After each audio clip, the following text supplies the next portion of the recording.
바로 시작하겠습니다. 먼저 제주 유나이티드와 인천 유나이티드의 경기를 분석해 보도록 하겠습니다. 제주 대한민국 1부 12 승패 패무패입니다. 현재 부상자가 속출하고 있습니다. 김학범 감독도 부상자가 많은 상황에서 일정이 상당히 빡빡한 것에 불만을 토로하는 의견을 밝히기도 했습니다. 일단 제주의 플레이는 전반적으로 활동량 위주의 전술이나 김학범 감독은 수비와 역습으로 얇아진 수비진을 커버하려는 노력을 하기도 합니다. 일단 울산전에서 아쉽게 석패를 했을 정도로 역습 성향이 지난 경기에서는 잘 통했던 편입니다. 인천 대한민국 1부 8위 무무패무패입니다. 인천의 문제는 제르소의 부재입니다. 지난 경기 활로를 뚫어줄 제르소가 없자 무고사도 슈팅 영로 묶여버리는 모습이었습니다. 일단 인천은 제르소가 없으면 공격에서의 연결이 잘 안 되는 모양새입니다. 미드필더에서 자주 미스가 나오면서 상대에게 공격권을 내주는 경우가 잦습니다. 아무리 인천이 수비가 강력하다고 하지만 자주 상대에게 주도권을 내주게 되면 슈팅이 많이 나오는 것은 필연입니다.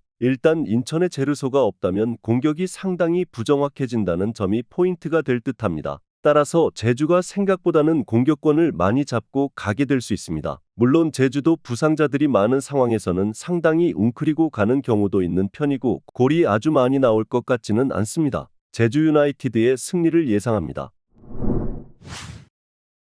다음은 전북 현대와 포항 스틸러스의 경기를 분석해 보도록 하겠습니다. 전북 대한민국 1부 12위 패패무패패입니다. 현재 전북이 보여주는 플레이는 매우 난조가 심합니다. 특히 구자룡과 정태욱이 보여주는 실수와 플레이의 만족도는 상당히 팬들을 실망시키고 있습니다. 문제는 홍정호의 부상과 박진섭의 훈련소 입소로 인해서 당분간은 이 듀오가 유지되어야 한다는 것입니다. 물론 전북이 현재 경기력이나 중앙을 쓰는 전개 능력이 좋기는 하지만 감독의 전술 자체가 복잡한 편이라서 적응에 시간이 필요하기도 합니다. 포항 대한민국 1부 2위 승패무무승입니다. 지난 경기에서 오랜만에 경기력이 잘 통했습니다. 최근 전반적으로 득점력이 잘 통하지는 않았지만 수원 삼성과의 코리아컵에서 로테이션을 과감하게 돌린 것이 주요한 듯합니다. 일단 체력적으로 감독도 만족감을 표했으며 이호재가 2골을 기록하는 등 공격진의 전반적인 활력이 살아났습니다. 특히 포항이 원정에서 제법 강하고 특히 후반 뒷심이 좋다는 점은 긍정적으로 볼 수 있겠습니다. 전북의 수비는 현재 실수 연발인 상황입니다. 포항이 원정에서 보여주는 끈기와 뒷심이라는 장점을 커버하기는 어려워 보입니다. 포항도 코리아컵에서 로테이션을 돌린 덕에 활기나 체력적인 문제를 드러내고 있지 않다는 점이 긍정적인 포인트입니다. 포항 스틸러스의 승리를 예상합니다.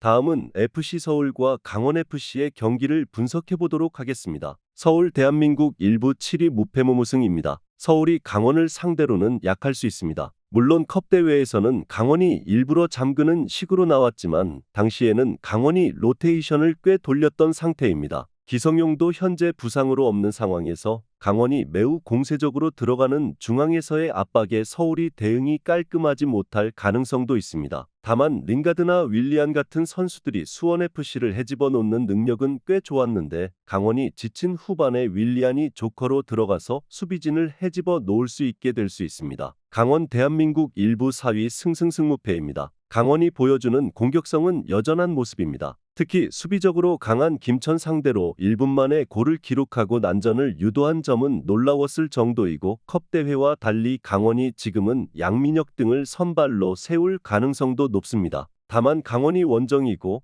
에너지 레벨을 극도로 투자하는 특성상 후반전까지 페이스를 유지하는 것은 어렵습니다. 1.66의 원정에서의 기대 실점이 이를 의미한다고 볼 수도 있을 것입니다. 일단 서울도 강원의 매우 강한 압박과 공격성이 부담스러울 것입니다. 다만 강원도 늘 후반에 보여주는 실점 커버 문제점이 없지는 않습니다. 따라서 서울도 지난 경기 활약이 좋았던 윌리안을 후반에 교체로 내보내서 반전을 만들 여지도 있습니다. 2.5 오버 양상 속 무승부를 예상합니다.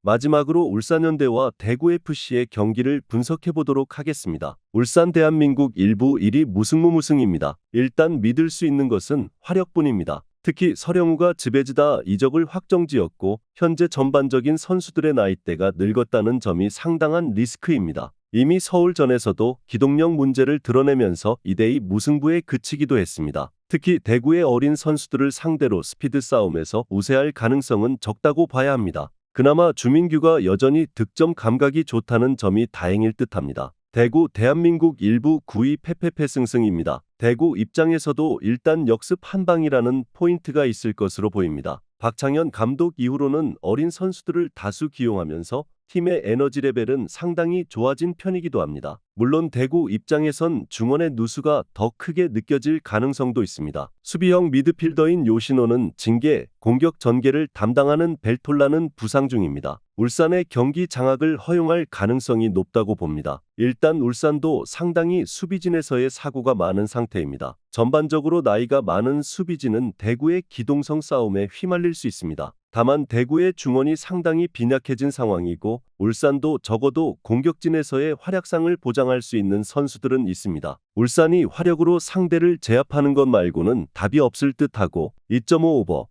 속 울산현대의 승리를 예상합니다. 영상에서 알려드리는 내용들은 모두 1차 분석 내용들이며 2차 분석과 최종 조합픽은 영상 하단 고정 댓글 링크로 문의 주시면 안내 도와드리도록 하겠습니다. 시청해주셔서 감사합니다.